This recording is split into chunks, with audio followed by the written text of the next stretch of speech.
Well, there have been stories written about the ornaments, so Yeah. they probably.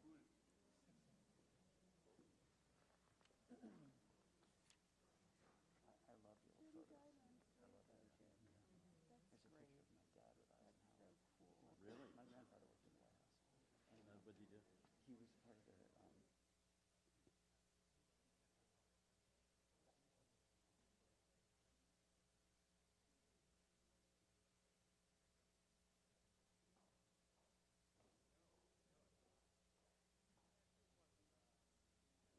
No, it was fun.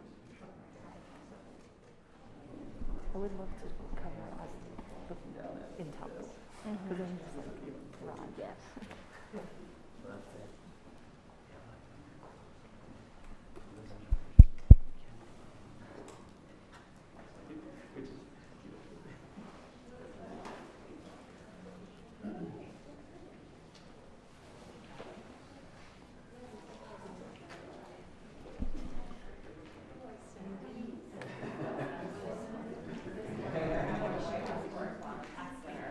See that photo Doug and Justin.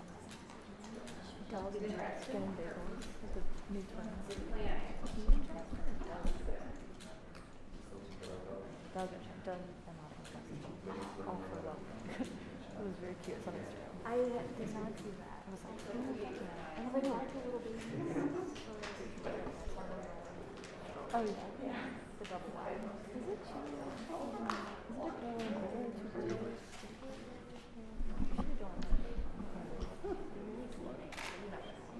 That's true. No, you're absolutely still about in Capilano. Like,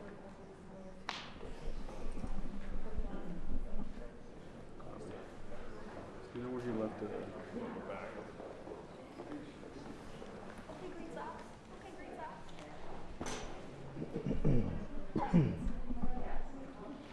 Okay, green socks. It's okay. I had to do what I had to do. so it's kind of like, but also in the middle of Yes, exactly. no problem.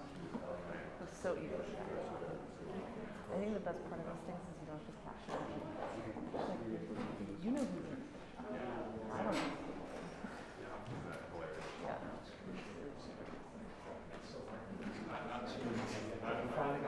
Yeah, I saw it. In a minute. I know, I hadn't seen it in a while. He seems well. Seems good. He seems a good Yeah, story. exactly. I'll take a picture of Oliver Chantel. Sean, over here. I think you should get the paper and Sharpie it out and post it up. We should put that in story.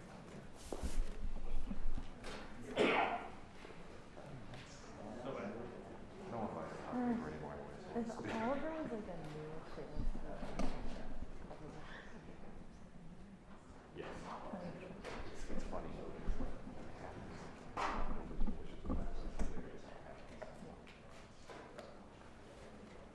I feel bad if Oliver was an intern. But Yeah, could you imagine if you were he was a big moment.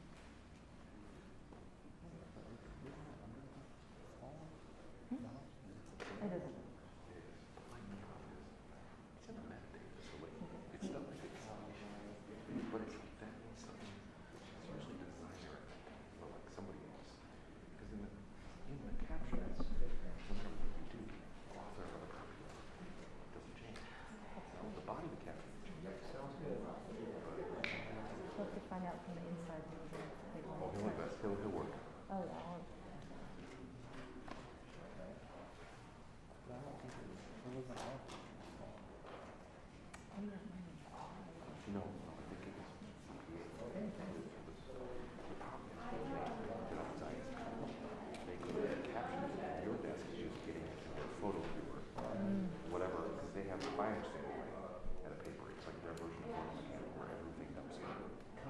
Like the wire, you could look at everything. You could watch a video pop in, all of us that they subscribe to.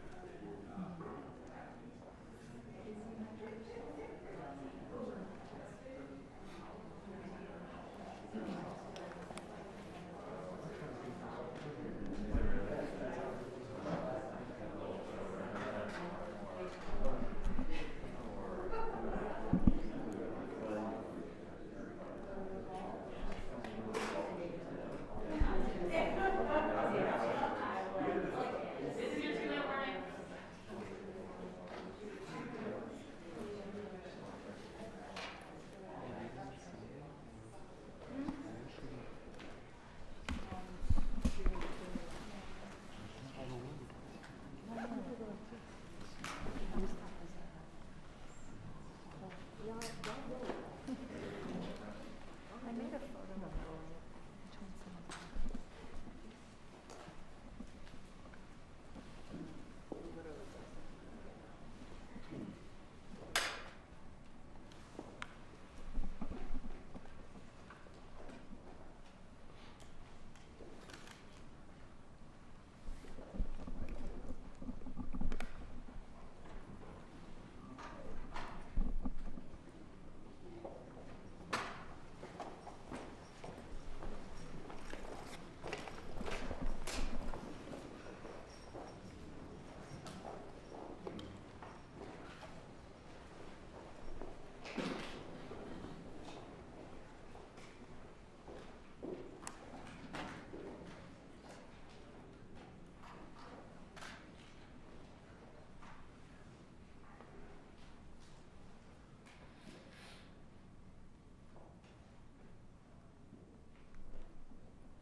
Good morning.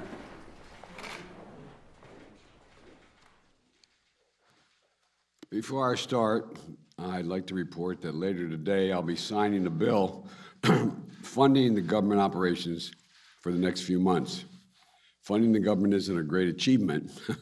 It's a bare minimum of what we need to get done. But in these times, a bipartisan cooperation is worth recognition.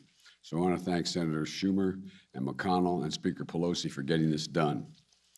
And I want to thank a substantial bipartisan vote in the Senate for sending this bill to my desk today to avoid disruptions of government operations.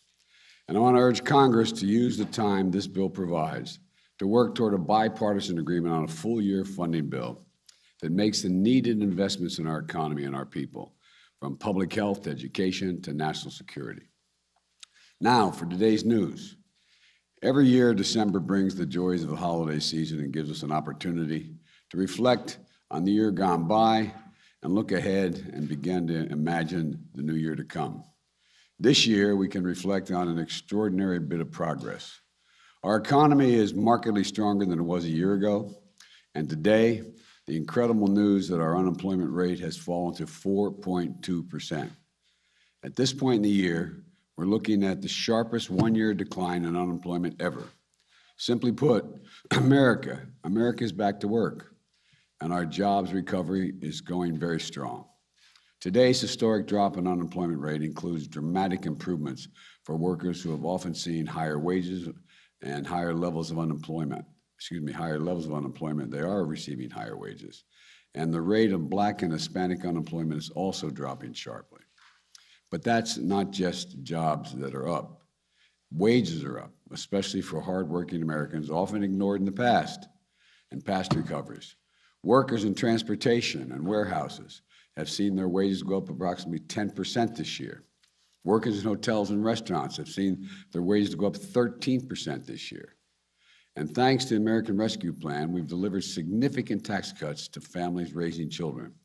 Tax cuts and raising wages for middle-class families mean that Americans, on average, have more in their pockets today than they did each month since we've been in office, than they did last year after accounting for inflation. Let me repeat that. Even after accounting for rising prices, the typical American family has more money in their pockets than they did last year. In fact, we're the only leading economy in the world where household income and the economy as a whole are stronger than they were before the pandemic. Applications for new small businesses are up 30% compared to before the pandemic. Thanks to the American Rescue Plan, we're cutting child poverty in America by more than 40%. And millions of children who spent last Christmas in poverty will not bear that burden this holiday season. Today's news means that unemployment rate has now fallen by more than 2 percentage points since I took office. That's the fastest decline in a single year on record. And it's about 3 times faster than any other president in their first year in office. The number of people claiming unemployment has fallen from 18 million when I took office to 2 million this week, another record drop. We've also learned today that in November, 235,000 jobs were created in the private sector. And when they went back and recalibrated, they found the last 2 months, they found that job growth over the prior 2 months, September and October, actually created 82,000 more jobs than had previously been reported, which means that we've averaged nearly 400,000 new jobs a month over the last 3 months, a solid pace. All told, in the first 10 full months of my administration, the economy has created 6 million jobs, a record for a new president. This is a significant improvement from when I took office in January, a sign that we're on the right track. Because of the extraordinary strides we've made, we can look forward to a brighter, happier new year ahead, in my view. But I also know that despite this progress, families are anxious. They're anxious about COVID. They're anxious about the cost of living, the economy more broadly. They're still uncertain. I want you to know I hear you. It's not enough to know that we're making progress. You need to see it and feel it in your own lives, around the kitchen table, in your checkbooks. And that's why every day my team and I are working to deliver consistent, determined, focused action to overcome the challenges we still face. Now, chief among those challenges is COVID-19. Yesterday, I laid out key actions we're going to take this winter to fight this virus, to protect one another, to protect our economy and our economic recovery. They include, number one, expanding our nationwide booster campaign with more outreach, more appointments, and more hours. I was thrilled to see that yesterday we had more vaccine shots administered than any day in the past 6 months. Number two, we're launching hundreds of new family vaccination clinics to make it easier for children, parents, the whole family to get vaccinated in one place, and new policies to keep children in school instead of quarantining them at home when someone in the class comes down with COVID, if they do. Thirdly, making free at-home tests more available than ever before by having them covered by our private health insurance plans. The availability of community health centers and other sites for the uninsured will be the alternative as well. So if you have insurance, it will cover these tests. And if you don't have insurance, we have facilities you can attend and get these tests. Increasing our surge response is the fourth thing, our surge response teams. They're made up of doctors and nurses and medical staff who go into communities with rising cases and provide the needed staff for overrun hospitals, for their emergency rooms, their intensive care units, to get help to them as they need it. And we're about tripling the number of those surge teams. Fifth, we're accelerating our efforts to vaccinate the rest of the world and strengthening international travel rules for people coming into the United States. This is a plan all Americans can rally behind, in my view. We're also addressing another concern for families, prices. Just about every country is grappling with high prices right now, as they fight the pandemic. And as the world economy continues to come back to life, the more price pressures are going to ease as things begin to move. But we're not sitting around waiting. In the meantime, I've used every tool available to address price increases, and it's beginning to work. Take gasoline and gas prices. Last week, I announced the largest ever release from the United States Strategic Petroleum Reserve to increase the supply of oil and help bring down prices. And I brought together other countries, India, Japan, the Republic of Korea, the United Kingdom, who all agreed to join me in releasing additional oil from their reserves.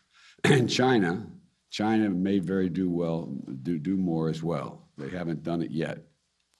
This worldwide effort we're leading won't solve the problem of high gas prices overnight. But over the last month, likely due in part to the anticipation of this action, we've seen oil and gas prices out of the wells, oil and gas prices on the wholesale market come down significantly. Since the end of October, the average weekly price of gasoline on the wholesale market, that's what you sell to the gas stations, has fallen around 10%.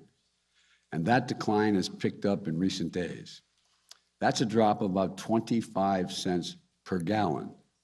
These savings are beginning to reach Americans and should pick up in the weeks ahead. And it can't happen fast enough. And I've asked the Federal Trade Commission to consider whether potentially illegal and anti-competitive behavior in the oil and gas industry is causing higher prices for consumers when they don't need to be that high because the wholesale prices come down so much. So we can assure the American people are paying a fair price for gas. At this time of the year, another concern is facing American families is about being able to find what you need in the holidays, whether it's gifts or groceries. As I laid out earlier in the week, because of my actions, the actions that my administration has taken, in partnership with business, with private business and labor, retailers and grocery stores, freight movers and railroads, the shelves of our stores are going to be well stocked. We've sped up operations at our ports. For example, at the Port of Los Angeles and Long Beach, the two busiest ports in America. Over the last month, the number of containers left sitting on the docks for over 8 days is down by 40%. I've said that before, and people have come to me and said, well, what does that mean? And so they're down 40%. Well, it means that the product are no longer sitting on the docks. They're getting off the docks, into trains, into trucks, into vehicles to get them to the store shelves. This is an incredible success story. On Monday, I convened a group of CEOs from some of the largest retailers and grocery stores, as well as leading companies that works with small businesses across the country. And they reported that their investments are up, shelves are well stocked, and they're ready to meet consumer demand for the holidays. Now, I said that yesterday, and then I saw a couple of your stations put on, you found some empty shelves. They're old empty shelves, but it doesn't matter. But go back and take a look at some of those shelves again, okay? But the point is that the vast majority of the shelves are filled, and the CEOs of not only the suppliers, but the CEOs of UPS and FedEx, which are on track to deliver more packages than ever, are saying the same thing. So we're heading into holiday season in strong shape. Again, this is about a concerted, focused action. We averted this potential crisis by figuring out what needed to be fixed, and then we brought together the people who had the capacity to fix it, or at least alleviate it. Now it's time to build on the success we had this year on jobs, wages, creation of more small business, and fixing challenges in the economy. We need to cut costs further for families. That's what my Build Back Better plan does. It's still being considered in Congress.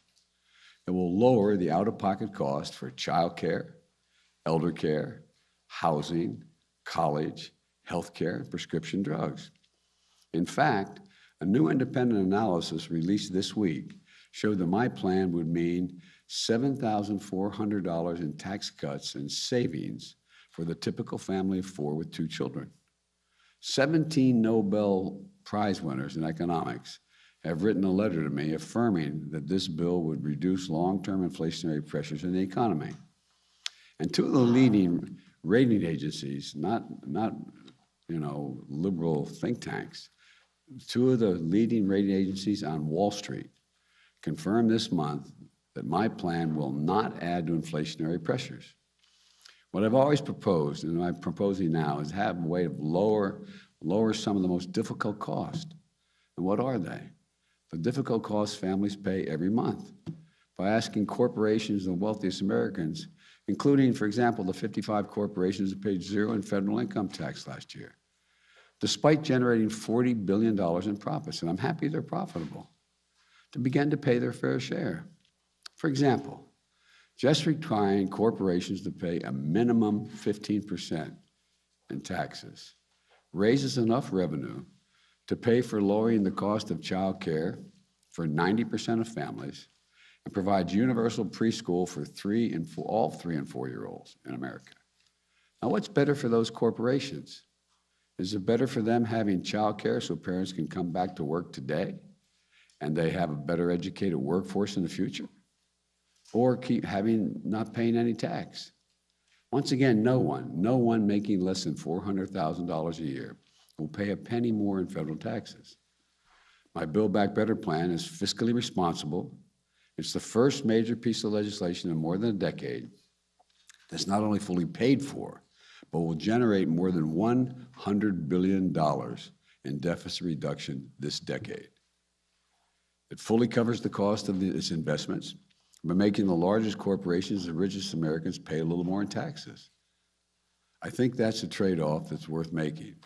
And by the way, those very businesses are going to do better having a better educated and a more available workforce.